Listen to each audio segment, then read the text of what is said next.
Hyderabad Nampally public గార్డెన్స్లోని doctor Y S R state heritage మ్యూజియాన్ని మంత్రి జూపల్లి కృష్ణారావు సందర్శించారు. మ్యూజియంలోని బ్రాంజ్ బుద్ధిస్ట్ శిల్పకళ, అదేవిధంగా ఫిరంగులు, పెయింటింగ్ గ్యాలరీలతో పాటు అరుదైన పురావస్తు సంపదను పరిశీలించారు. ప్రత్యేక ఆకర్షణగా ఉన్న క్రీస్తు పూర్వం 2500 సంవత్సరాల నాటి ఈజిప్షియన్ మమ్మీని పరిశీలించిన మంత్రి దానిని భవిష్యత్ తరాలకు అందుబాటులో ఉండేలా భద్రంగా సంరక్షించాలని అధికారులను ఆదేశించారు.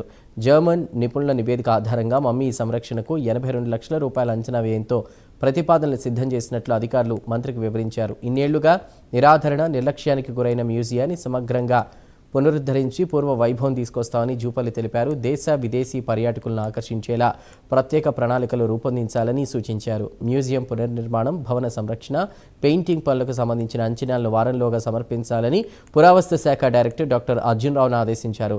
పునరుద్ధరణకు అవసరమైన నిధులను త్వరితగతిన విడుదల చేసేందుకు చర్యలు తీసుకుంటామని మంత్రి జూపల్లి కృష్ణారావు వెల్లడించారు.